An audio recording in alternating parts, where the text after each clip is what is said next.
1 ঘন্টার বৃষ্টিতে পানির নিচে কুমিল্লা নগরী, চরম ভোগান্তিতে নগরবাসী। মাত্র 1 ঘন্টার ভারী বৃষ্টিতেই পানির নিচে তলিয়ে গেছে পুরো কুমিল্লা নগরী। সোমবার সন্ধ্যায় আকস্মিক এ বর্ষণে সৃষ্টি হয় ভয়াবহ জলজট ও তীব্র যানজট, যার ফলে চরম ভোগান্তিতে পড়েন নগরবাসী। আবহাওয়া অফিস জানিয়েছে, মাত্র 1 ঘন্টায় কুমিল্লার রেকর্ড 91.4 মিলিমিটার বৃষ্টিপাত হয়েছে। এতে নগরীর কান্দির পাড়, চকবাজার রেসকোর্স, টমছম ব্রিজ, ঝাউতলা ও ধর্মসাগর পাড় এলাকার গুরুত্বপূর্ণ সড়কগুলো পানিতে তলিয়ে যায়। হাঁটু থেকে কোমর সমান পানি জমে যাওয়ায় ব্যাহত হয় যান চলাচল। অনেক যানবাহন পানির মধ্যে বিকল হয়ে পড়ে। অফিস ফেরত মানুষ, শিক্ষার্থী ও ব্যবসায়ীদের দীর্ঘ সময় জলাবদ্ধতার মধ্যে দুর্ভোগ পোহাতে হয়।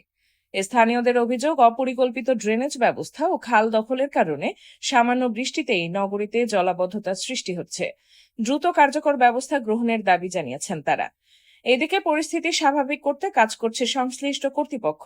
তবে নগরবাসীর প্রশ্ন, প্রতি বর্ষায় একই দুর্ভোগ থেকে কবে মিলবে স্থায়ী সমাধান?